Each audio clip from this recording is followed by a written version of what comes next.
Hello, hello, hello, YouTube land. Let's see, it says it's loading up and then it says I'm live. So hopefully this is working all right. I feel like I always start out asking that question.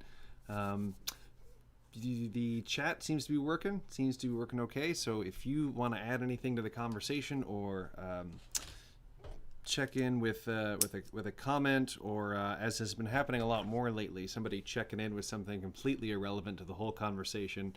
We even had last time we did this, we had like a troll who just like came in to say very inappropriate, over the top things, who I eventually had to boot or delete or whatever it is on YouTube when you have to get rid of people. But welcome to the Pastor Chat time. My name's Bryan Rhodes, and I have been trying to do this from time to time, typically on Mondays at noon Central Standard. And one week had to do with family issues. Another week had to do with family issues, actually. And a third week, some other things came up on a Monday to where I wasn't able to do this. But now hopefully back and able to keep this more consistent. Hope that it's a help to you. This past Sunday preached on Romans 12, verses 9 through 13, on loving our neighbor authentically or genuinely. Actually, authentically is a word that's kind of been corrupted, but let love be genuine is what Paul says. And so from the text, I drew out this idea that the apostle actually wants us to engage in a kind of love where we actually do, like people that you actually love, not just people that you're made to love, and so you sort of have to pretend like you love them. But when Paul says let love be genuine, he actually means for a cultivated affection to exist among the people in the body of Christ.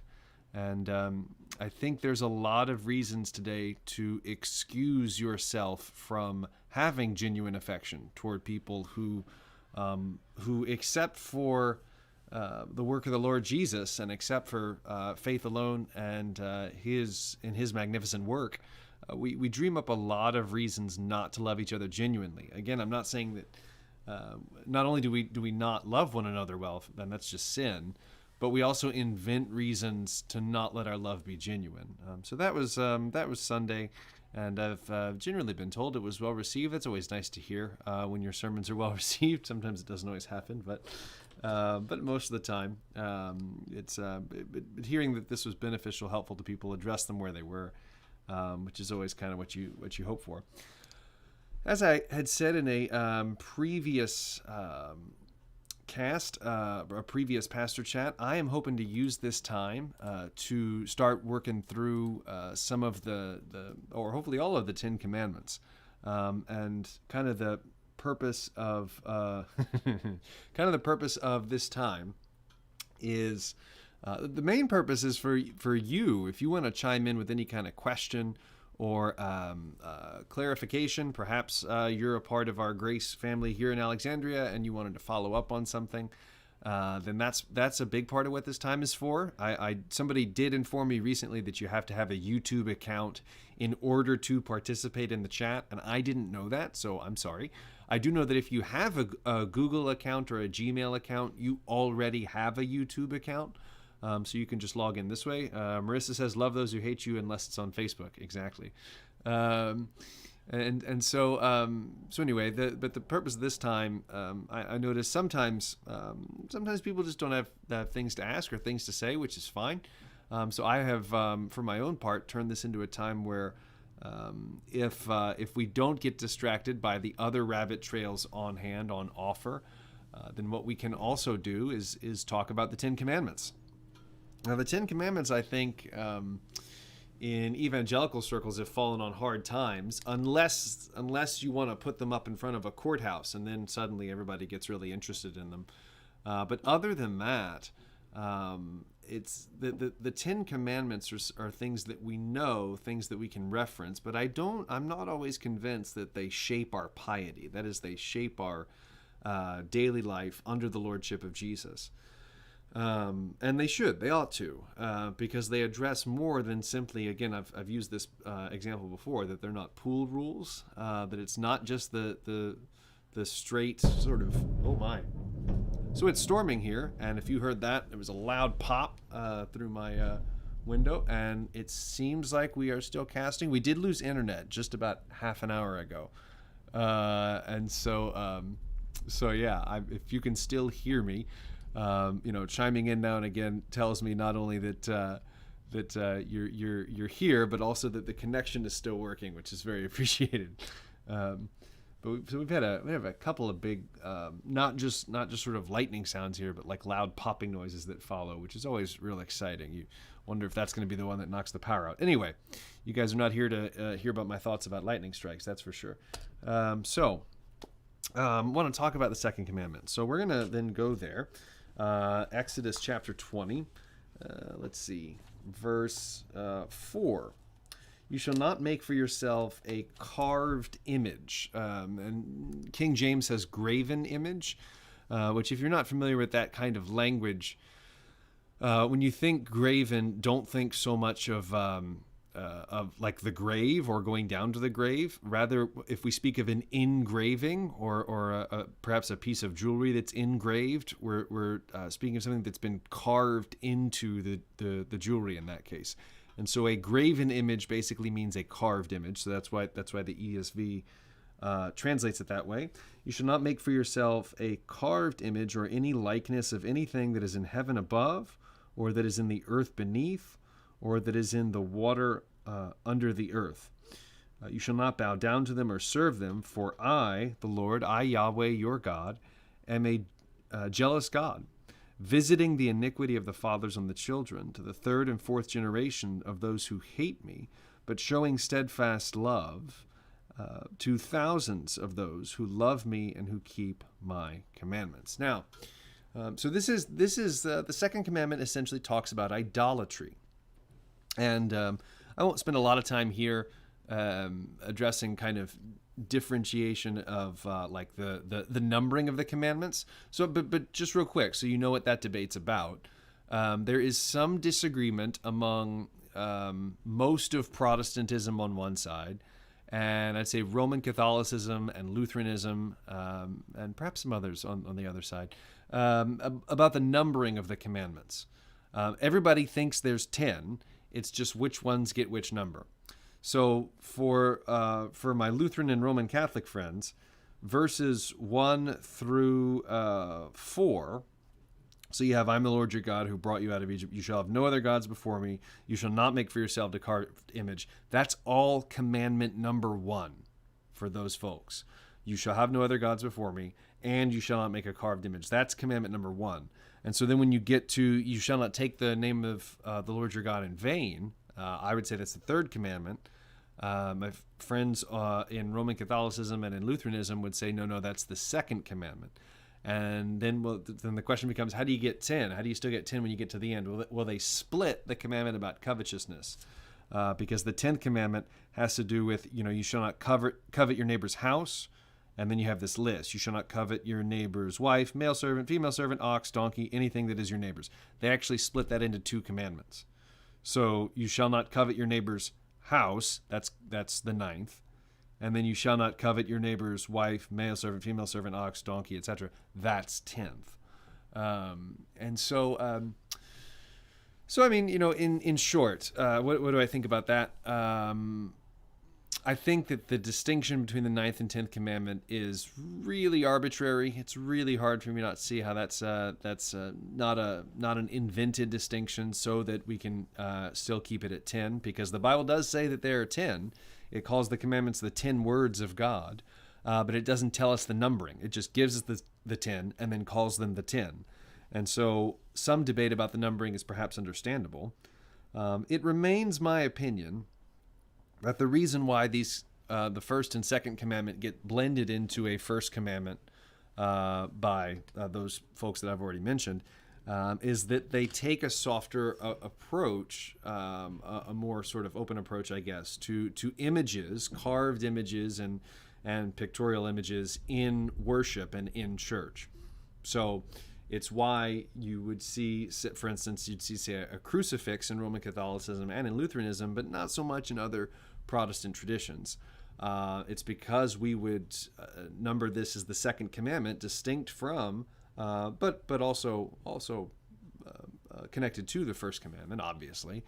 And so we're going to talk about that more in just a minute. what about Second Commandment violations and things like that.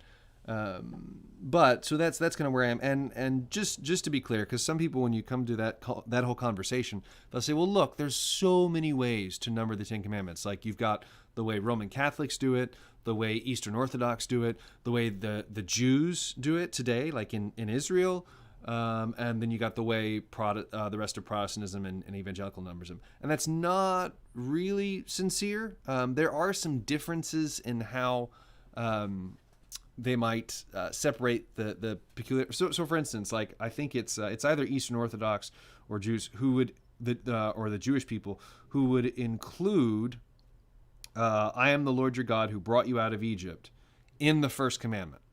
Okay, so the first commandment, again, I can't remember if it's modern Judaism or if it's Eastern Orthodox, that includes I am the Lord your God who brought you out of Egypt, out of the land of slavery, and you shall have no other gods before me in the first commandment. That's their first commandment.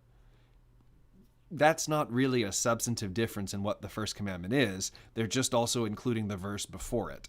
And so to try and create this picture of like, oh, there's a bunch of different options when it comes to how people number the commandments, is really not. There's two options.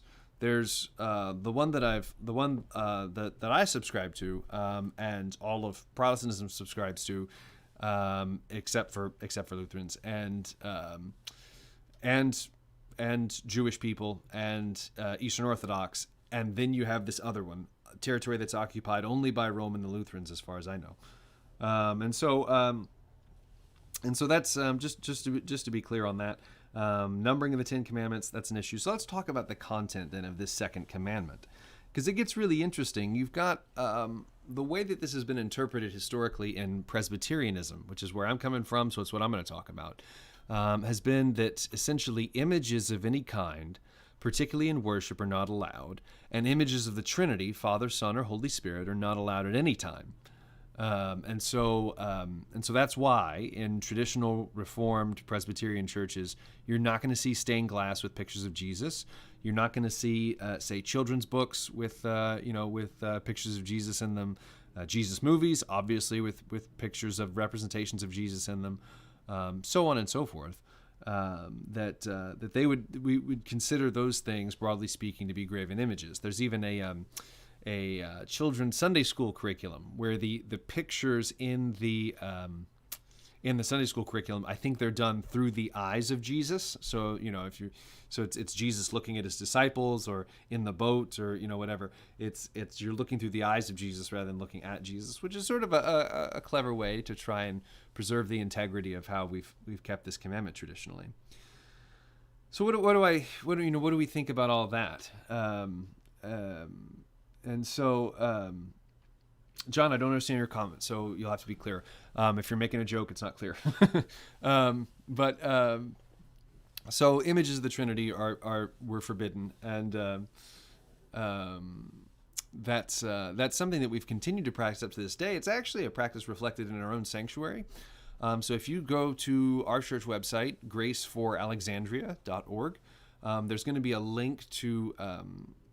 you can find a link there to our stained glass, and the stained glass that's in our sanctuary, which is done by an artist of some fame, at least throughout Louisiana. I think he's passed on now, but he did all of our stained glass in the sanctuary. And what that is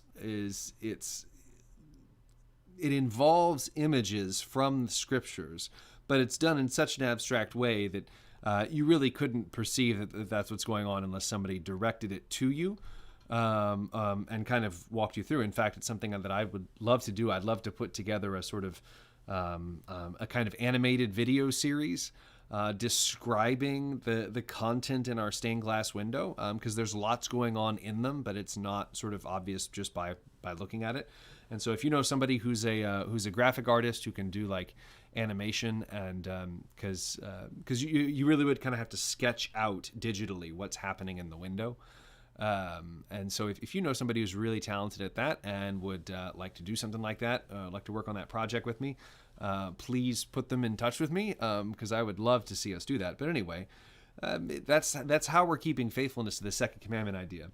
John asks, is the John, I don't know what that word means, so you'll have to define it. I don't know what that means. I don't triquetra. Okay, well, I'm showing my ignorance here because I have no idea what that is. But define it, and then I'll be happy to talk about it. Do you mean, John? Do you mean the symbolic imagery of the Trinity, like three circles or something like that? As far as I know, the answer is no, because that's not a representation. It's more like an explanation. It's so we're not in with an image like that, and I could be wrong, but as far as I know, no, that's never been kind of seen as forbidden, because what we're talking about are representations of God, not attempts to explain what God is like. And so that might seem like kind of an arbitrary distinction, but nobody is taking that image of like the three circles or something like that and saying this is God. God is, this is a picture of how God looks in heaven or something like that.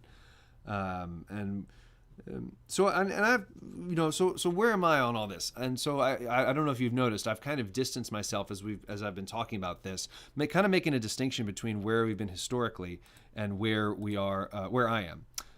And so I'll just start with the basic concept of images. Like, broadly speaking, generally speaking, in most cases, I say, let's not. Okay. And that's for a lot of reasons. One of them, and this is my kind of go-to explanation. If only there was a way to really get a sense of just how much bad theology we get out of Jesus movies. And I would even include like Passion of the Christ there, because there's something we don't talk about a lot when it comes to that Passion of the Christ movie. There are scenes in there. I mean, if you're biblically literate, if you know your New Testament, okay, there's scenes in Passion of the Christ that they're not in the New Testament. Perhaps some artistic license was taken. There's a scene where it's like a comic relief scene where Jesus is building a table, but it's not a table that you would kneel at and recline at like they had in the day. It's a table you would actually sit at, like you and I would be familiar with. And Jesus actually builds a chair to sit at it. Okay, and so this is years before that became common practice. And Mary comes out and says, "What are you doing?" And he says, it could be like this, and you could sit at the table rather than sit on the floor. And she shakes her head and says, "It'll never catch on." Okay, right. So that's a little bit of, and obviously nobody would argue that was in the Bible or alluded to in the Bible anywhere. It's just supplied by the director. And plenty of scenes with Mary, Jesus' mother, are supplied by the director as well, right? Well, not exactly. The reason why those extra scenes are in there is because I believe it's Mel Gibson who directed it. He spoke to a woman in Spain who claimed to have these visions of God, where God told her all the stuff that happened that didn't make it into the New Testament. These scenes in Jesus' life that happened, and that's why he put it in the movie. Because this woman in Spain had visions of the parts of the story that got left out, and so he put them back in. And perhaps you're beginning to see why historically folks in the Reformed tradition have said images might be a bad idea, because we can use them to represent God and go beyond what the Bible gives to us. This happens a lot in Jesus movies, and a lot of times people can watch a Jesus movie and think that's mainly who Jesus was or what his life was about, without actually going to the scriptures. And it's going to be the prerogative of any director to emphasize certain parts more than others. So, and when it comes to stuff like children's books and stuff like that, look, I mean, again, I would just say maybe you've never even thought about whether or not that's something you ought to think about, in which case I would invite you to think about it. How much do pictures of Jesus, Father, Son, Holy Spirit, influence or shape your sense and understanding of what God is like? Perhaps you're, what's interesting to me is that this whole debate has really, if you want to call it a debate, it's really been kind of reactivated during this whole, during the kind of religious end of the Black Lives Matter movement, where people, I've seen it on Twitter, people have been asking, let's talk about all these pictures of white Jesus. And I mean, it's interesting to me. I'm thinking, wow, okay, so suddenly we suddenly care about whether or not images of Jesus might shape our understanding of who Jesus is and what he's like. As far as that goes, you will find in any culture where there's Christianity, in any culture where Christianity exists, there are pictures of Jesus, and Jesus looks like them. Okay? So if you're in Japan, if you're in China, I mean, if you're in Asia, you're going to find pictures of Asian Jesus. I've seen them. I've lived in Japan. I know that they exist. I've seen a picture of Jesus at the Last Supper with sake and sushi on the table, right? Because why not? Why wouldn't there be? Of course there would be. Within their culture, that makes perfect sense. And I'm not saying that's necessarily like, I'm not saying that the sort of sake and sushi element is idolatrous or something like that, but it just goes to show you how much we tend to how much art itself and images can shape our understanding. Now, so I would say when it comes to stuff like Jesus storybooks and Jesus pictures and stuff like that, I would say, have a concern, have a care. Generally speaking, I tend to advise our children's ministry not to use stuff like that. I don't, admittedly, I don't forbid it. If somebody, if a 7-year-old comes in with one of those Jesus storybook Bibles, I'm not going to grab it out of their hand and shout idolatry. But I do think that we don't give enough care, thought, or concern about the extent to which things like images shape the way we see things, particularly the way we worship. Now, and in fact, it's about worship that I want to talk to you about. That's actually the main kind of thing I want to speak to you about today. More than images, I want to talk to you about worship, because that is what the second commandment is really about. Let me take you back to the Exodus 20 text. You shall not make for yourself a carved image, any likeness of anything that is in heaven above or earth beneath, or that is in the water under the earth. You shall not bow down to them or serve them. Okay? So that's the major thrust of this commandment. You shall not bow down to them or serve them. Now, you also have the earlier command, don't make them. We're going to talk about that a bit more. And why should you not bow down to them or serve them? For I, Yahweh your God, am a jealous God. And then he speaks of what we call generational curses, visiting the iniquity of the fathers on the children, to the third and fourth generation of those who hate me, and showing steadfast love to thousands who love me and keep my commandments. So apparently there's something particular about idolatry that's connected to generational sin. Isn't that interesting? Now, there's been a lot of talk about idolatry in, I'd say the last 10 years. Maybe 15, there's been kind of a renewed focus on the subject of idolatry as a subject of like Christian piety. And idolatry has been expanded from this concept of statues, and biblically it always was bigger than that. I'm not saying that the expansion is like a recently invented thing. If you think that idolatry only applies to statues and pictures, biblically speaking, please don't be so naive. But really, guys like Tim Keller have really kind of honed in on this in a particular way.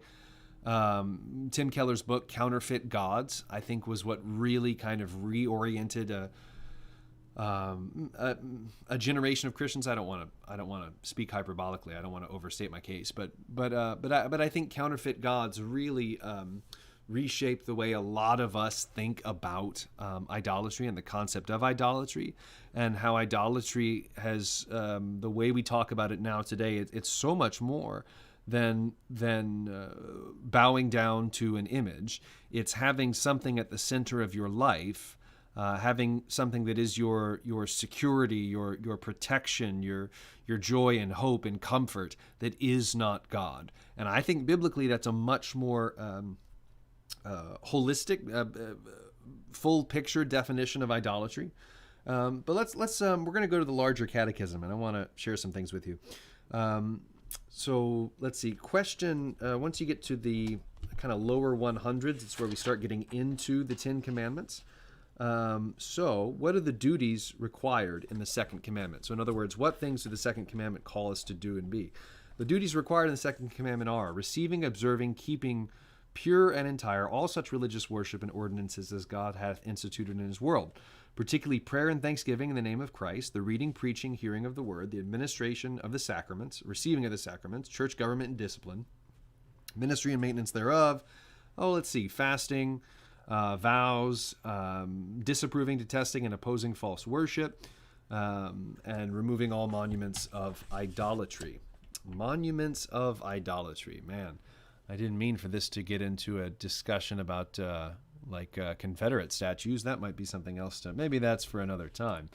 But there may be some parallels there about the things. I mean, we can at least say this much: the things that we love and value are the things that we build statues of, right? I mean, a statue means that you have a sense of love or value or reverence for a thing. Probably needs to be, you can say more about that then after that. But really what we're getting at here, and what I want you to see, is I think in one sense it is too simplistic to say that the second commandment is only about the construction of statues and images. The reason why I think that is because in 1 Kings chapter 7, which I had up earlier, now I'm looking for it. Oh, here we go. 1 Kings chapter 7, you have God giving Solomon directions or a directive to build the temple, and then you have Solomon going about in that activity. And so let's see, 1 Kings chapter 7, verse 29. On the panels between the uprights were lions, bulls, cherubim, and on the uprights as well. Above and below the lions were bulls and wreaths of hammered work. And then later on you read about these supports, and on the supports he engraved cherubim, this is verse 35, and lions and palm trees on the surfaces and supports of panels. And so in short then, what does that mean? Why are we reading from that? Because what 1 Kings 7 tells us is that there were images in the temple of cherubim and lions and other, and bulls. And maybe you're thinking, well, okay, I didn't hear anything about images of the Trinity, images of God himself, and you'd be right. But what does the second commandment say? It says, you will not make for yourself a carved image of anything in heaven above. That would include a cherubim. Or on earth beneath. That would include a lion. Or in the water under the earth. And I don't recall any images of anything in the water, so we'll give him that one. But that, so we have, there were images in the temple, and I believe in the tabernacle as well. So you had these images present, and yet apparently there was no second commandment violation. All right, so what do we do with that then? I think we have to realize that the main center point of the text is, of the second commandment, is about worship, okay? Not about mere existence of images, but about their use in worship, or their use as an aid in worship even. There's no biblical text that I'm aware of that speaks of images being used to aid us or help us in our worship, okay? Which is why I am opposed to icons and a lot of religious icons, because people who are iconolators, I think is the word. Anyway, people who love icons. And if you don't know religious icons, I'm not talking about the little images on your computer screen that help you access programs. Icons are like the maybe the easiest way to identify them would be the old-fashioned pictures of saints with the the circle, the halo around their head, and things like that. Because those are explicitly used in worship, okay? If you're not going to say, if you're going to say, well, we don't worship them, okay, then you use them for worshipful purposes, all right? If you want to get really technical. And so why does that matter, though? Because so you do have images in the temple and tabernacle, and you do have images forbidden in the second commandment. So how do you then flesh that out? How do you then reconcile that? I think the best place to start is that in the Bible, images of God never goes well, okay? Images of God never goes well when it's associated with worship. Think golden calf. It's also really important to remember that it seems like in the Exodus account, they were still claiming to worship Yahweh while they were worshiping the golden calf. I would even say they were calling the calf Yahweh. They were at the very least still continuing to worship Yahweh alongside the calf. And I remain convinced that they were calling the calf Yahweh, but that's probably for another time. So what I'm getting at is though that images and worship have never gone well together. Worship of God helped by images has never gone well. And if you're going to say, as some people do, well, but wait a minute, in the New Testament, Jesus is called the very image of God, right? And yes, he is. Just like Adam and Eve are created in the very image of God, right? And we know that doesn't mean that God has like a nose and lips and that kind of thing. What it means is that they're created in knowledge, righteousness, and holiness, just like the Lord himself has knowledge, righteousness, and holiness. All right, so that being created in God's image means we can do a part. We are a reflection of what God is capable of, who's capable of love and capable of knowing, capable of relationship, capable of all these things. So that's what makes us more like God than any of the animals, right? Okay. So then Jesus Christ is the very image, the very picture of God. If you want to know what God is like, look here. The New Testament says nothing about, since God has taken on flesh, it's now okay to have pictures of God. That's nowhere in the Bible. And so to take this image concept that's used, to speak of Jesus in the New Testament, that he is the very image of God, that means he is the clearest, he's the clearest divine reality we've got. If you want to know what God is like, hear the words, hear the promises of Jesus. That's what God is like. He is the very image of God. And so we are created in the image of God, but we are not the very image of God. Jesus is the very image of God. And so that's a very important distinction. But moving toward this idea then, so what is the second commandment mainly about if we're getting beyond talk about images? And, I thought about that for a while before I wanted to address it here. So if you think about the first commandment, first commandment is basically, I'm the only one. Okay, I'm the only God. I'm the only God. You should worship me. I'm the only God. Worship me is the first commandment. You shall have no other gods before me. No other gods compete with me. Right. The second commandment is a way of saying, if that wasn't clear, first commandment is, there is only me. Nobody competes with me. The second commandment is, my people get only me. Not a representation of me, they get me. Actually me. Okay? So this second commandment then is about how we tend to create obstacles to God. God says you can have me, and we say, is there like how about I put a couple of obstacles there between you and me? Because we don't want God. Like fundamentally, that's what the second commandment is about. We don't want God. And we want the blessings of God, and we want, in some sense, the benefits of knowing God and of having a God in our life, of being loved by the Creator of the universe. All those things, we want all those things instinctively, but we don't actually want God. Okay, because we're sinful. We tend to put up obstacles to God because we don't want God. What we want is God at a distance. Think about the people of Israel, right? When in Exodus, when God speaks to them from the mountain, what's one of the first things they say? They say, get us away from this God. Moses, you go up, you talk to him, you come back and tell us what he says, but don't let him speak to us because we're going to die. So when God comes, the first thing we want is a little bit of distance, or a lot of bit of distance. We want a mediator, essentially. The glorious reality of Jesus and the gospel is that God has given us a mediator who is also God himself. Okay?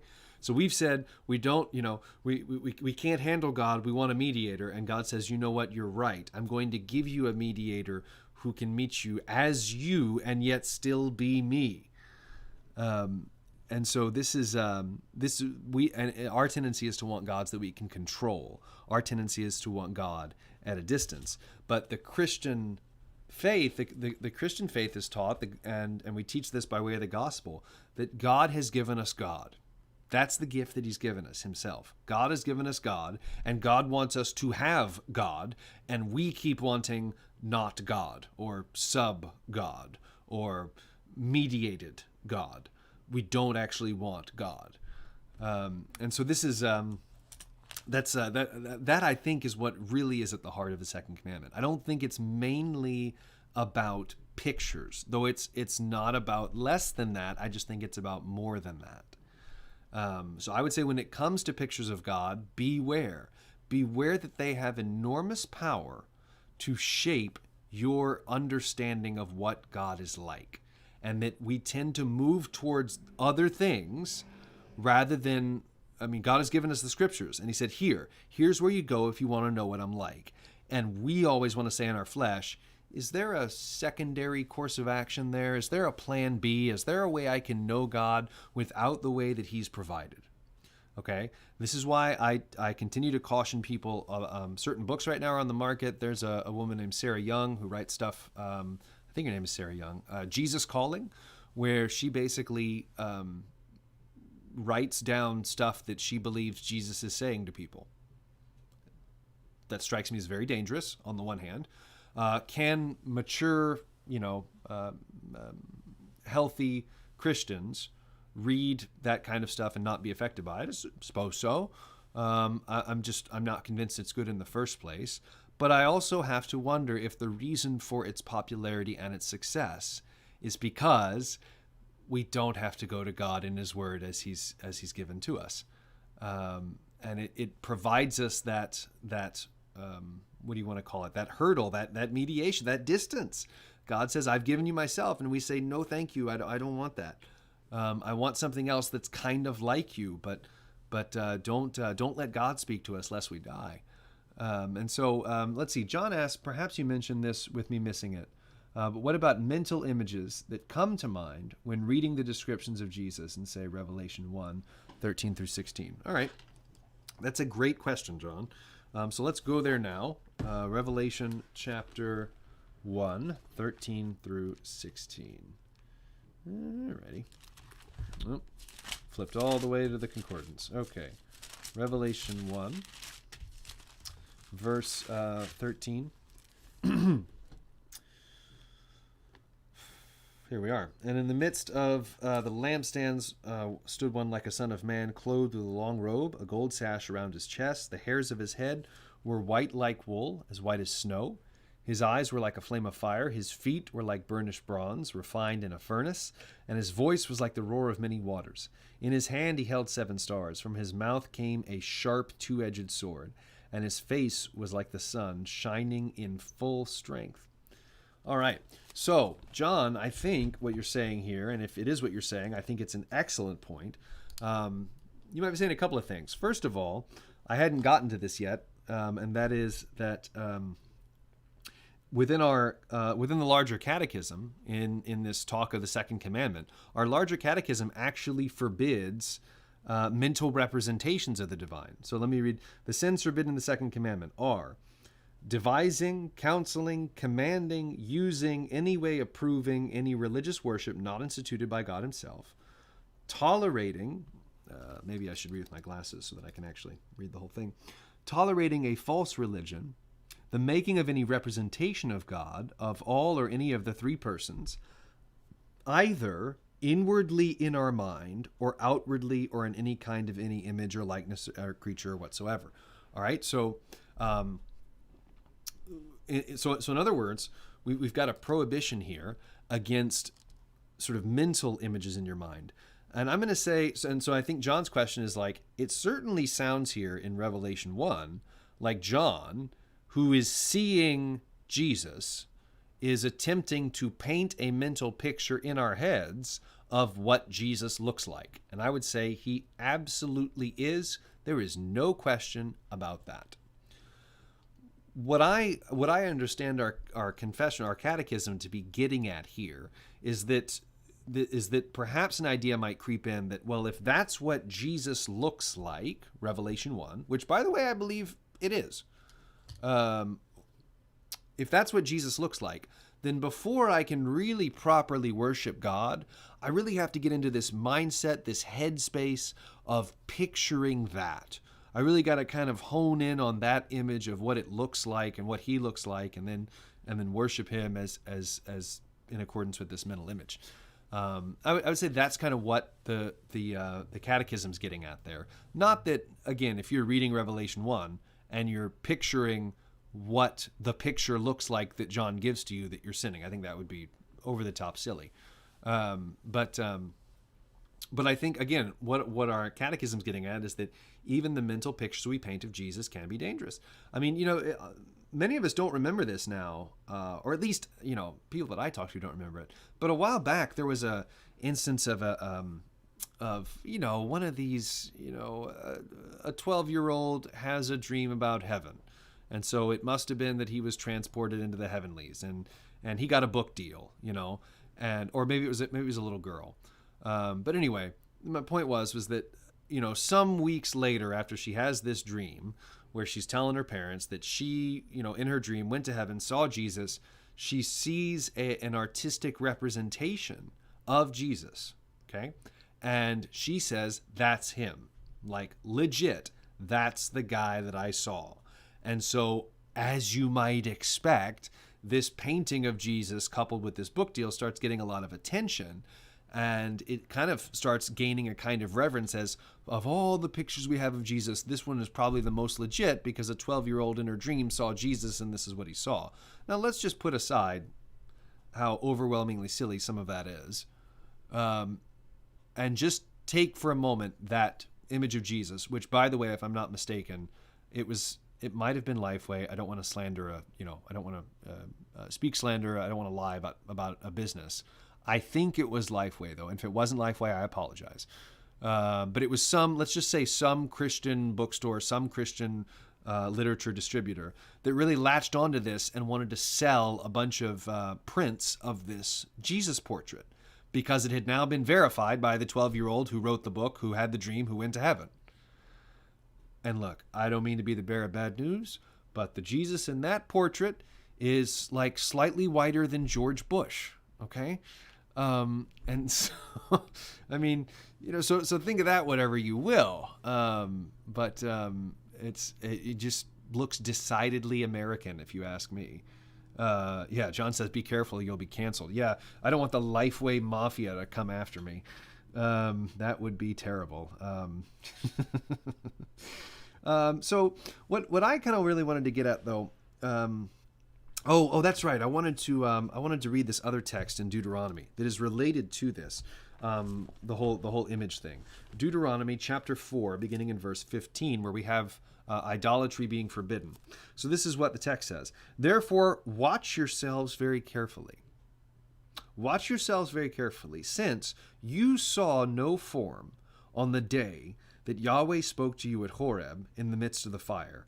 Beware lest you act corruptly by making a carved image for yourself in the form of any figure, the likeness of a male or female, the likeness of an animal that's on the earth, the likeness of a winged bird that flies in the air, the likeness of anything that creeps on the ground, the likeness of any fish that's in the water under the earth. Do you hear the similarities with Exodus 20?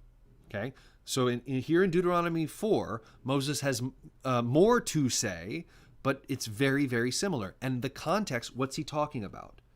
Watch yourselves carefully, because when God spoke to you at Horeb, you saw no form.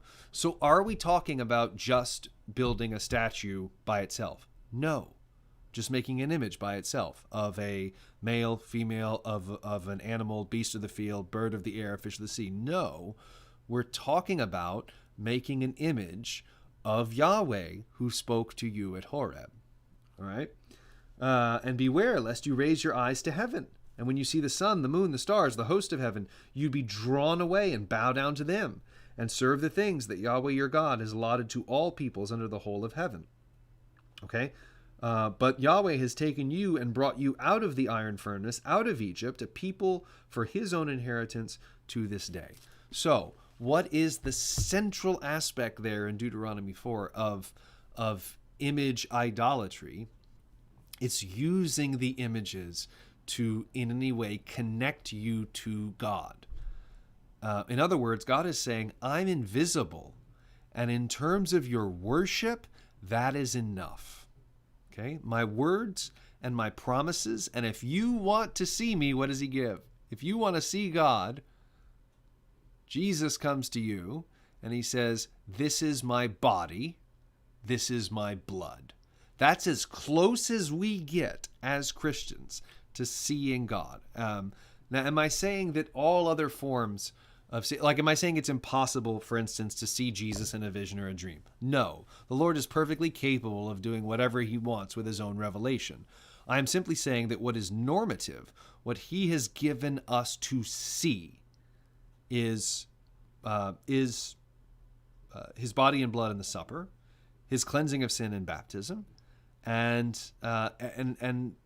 his other and his promises to hear with our ears. Okay.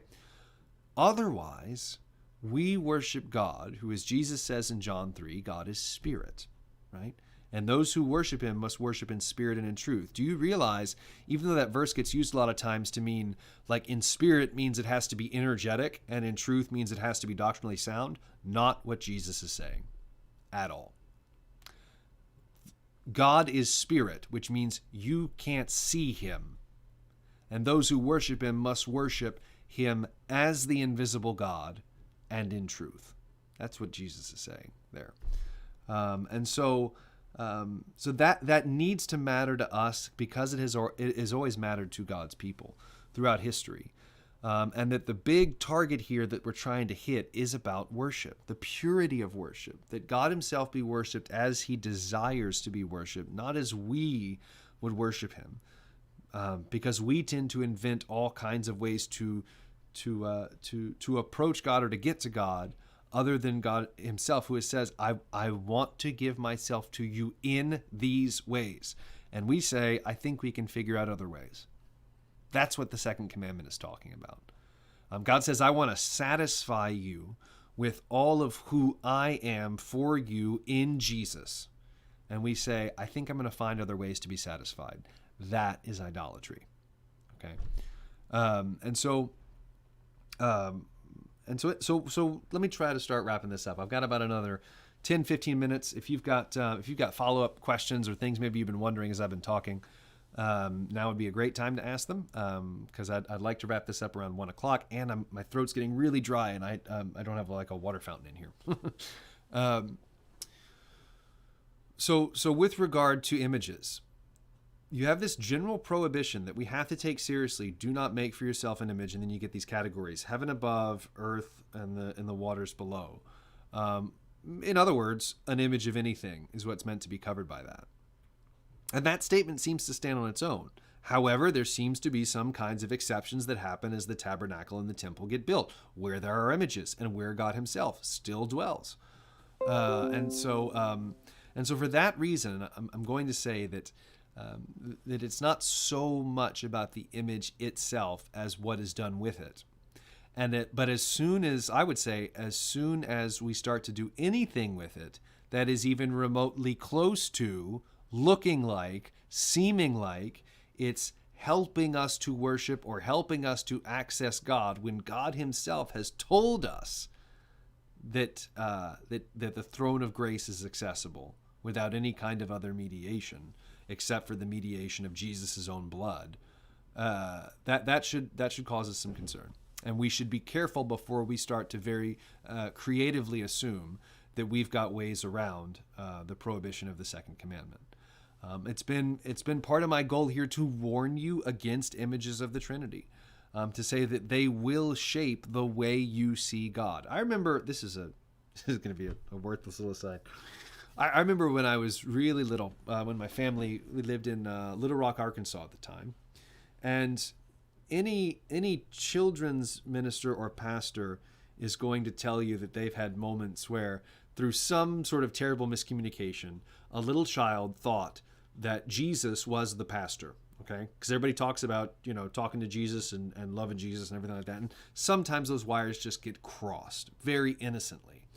And for the longest time, when I was little, and I'm talking like 5 years old, maybe younger, maybe a little older, I thought that our children's minister, who was a short little bald man.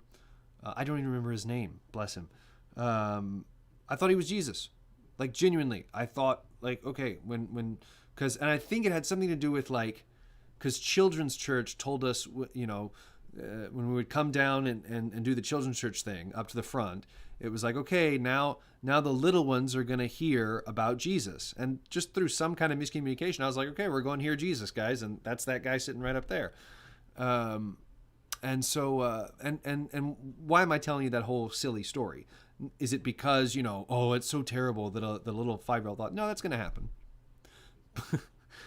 But some of the issue is that, like, to this very day, when I pray, sometimes the image that involuntarily pops into my head is the short, skinny little bald man. I kid you not.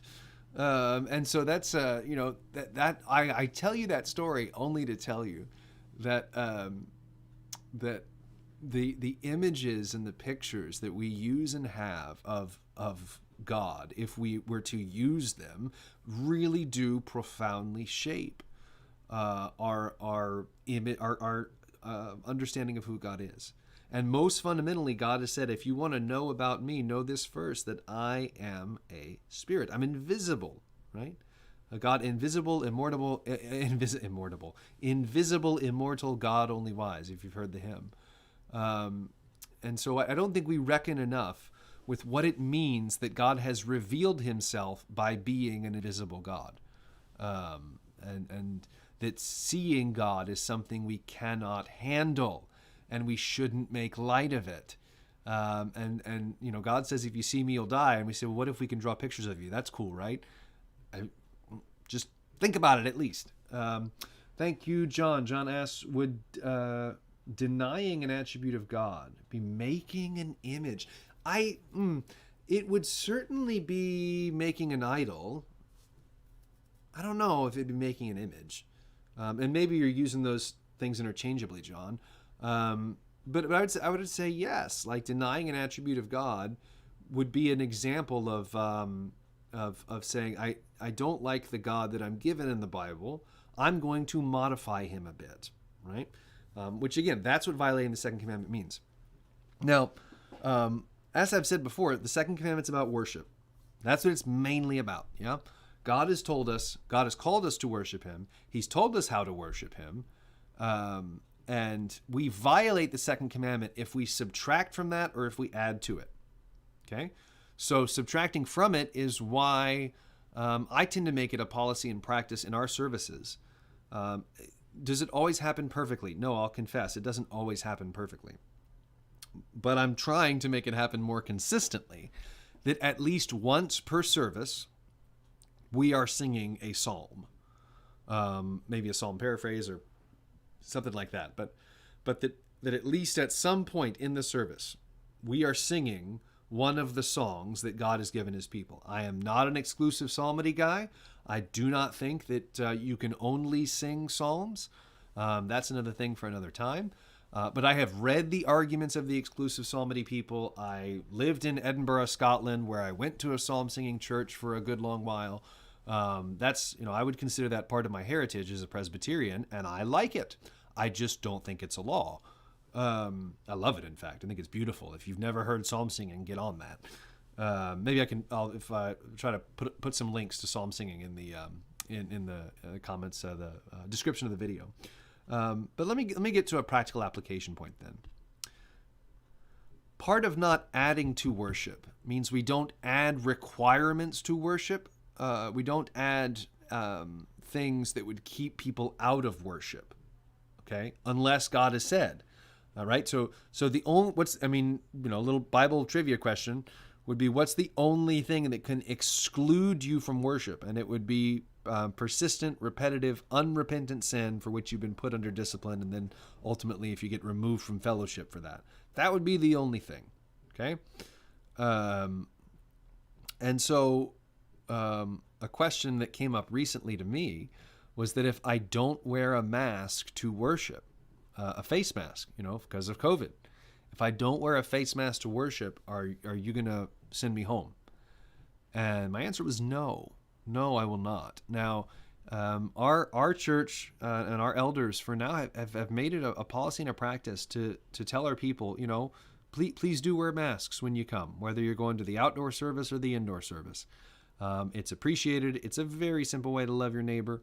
And I'm not ignorant of some of the debates about the usefulness of mask wearing. And that's not even my goal to bring all that up. My goal is to say that because of the second commandment, which intensifies our fidelity, our care, our concern for the purity of God's worship, I am not going to put requirements on God's people and say that you have to come to church wearing something on your face in order to be part of the worship of God.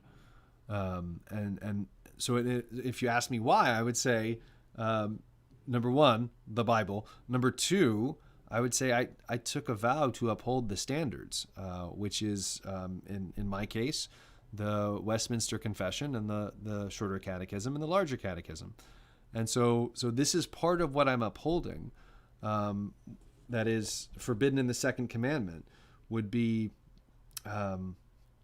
any corrupting of the worship of God, adding to it or taking from it, whether invented and taken up ourselves or received by traditions from others, though under the title of antiquity, custom, devotion, good intent, or any other pretense whatsoever.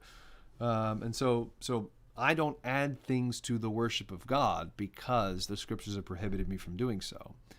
Now, our people can tell you that during the service, except for when I'm preaching, I'll be in a mask, and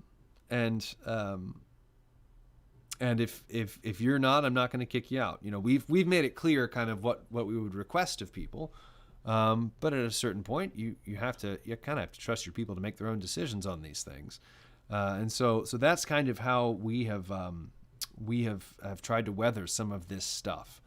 And how to live right now as a pastor, as a church, as a people under COVID, because COVID is still a thing. It hasn't vanished. No matter what the sort of leaders of protests and marches might tell you, COVID is still a thing, and particularly in our area. Okay, I mean, per capita, per population, we've had one of the highest spikes. That's not saying much because we're not a huge community. City of Alexandria, city of Pineville, pretty small cities as cities go. But we've per capita, we've had one of the highest spikes. So as a pastor who's charged to shepherd the flock with love, with care, with compassion, with responsibility, I got to take those things seriously. That's kind of a little bit of background on the second commandment. I think what I would like to leave you with is that it's my conviction that we don't even think about the way we think about images of Jesus now. In fact, I'll show you this. This is kind of Bryan Rhodes, how do I apply this and live this out? I'm going to move this over here, and you can see this portrait, which is in my office, hangs in my office. And it is a portrait of religious symbolism, okay? So you can see you've got this picture, infinity. You've got the spear that pierced Jesus, who is the lamb sacrificed for the world. That's supposed to be like the planet Earth on the inside of the lamb there. He's the good shepherd, so you have the shepherd staff, Alpha and Omega. You have the branch of Jesse. You have the cup of suffering. You have the what's it called? Not the curse of Jonah, but the sign of Jonah, right? 3 days. So you have a little triangle in there for 3 days, 3 nights in the heart of the earth, so on and so forth. So but it's not an image of Jesus, right? It's an image of Christological symbolism. And so that's kind of one of the weird ways that, one of the weird examples of kind of keeping the second commandment that I try to do. It's not an image of Jesus, so it doesn't trouble my conscience. But it is meant to be an image communicating things about Jesus. And so my encouragement to you would be, if you've just never thought about these things before, at the very least to think about them. Think about how much a picture of Jesus might influence the way that you worship and the way you think about who Jesus is, especially Jesus movies. That's a whole other thing, but I found Jesus movies less and less helpful in terms of ministry, because I think those have profound power to shape what you believe about Jesus, what you believe God is like. because that's part of why God gave us his son, right? To show us what he's like. And so any representation we make of Jesus is going to deliver a lot on that particular question. So that's where I'm going to leave it today. I hope this has been helpful to you. I hope it's been interesting to you to listen to me ramble on for an hour. John, I appreciate you kind of guiding our discussion today with some questions and some input. Love you so much, brother. And apologies for not knowing what triquetra was, but now I've learned a new word. I know what you're talking about now. I just didn't know the name for it. So there you go. Hopefully we all learned something today, because I know I did. So thanks, man.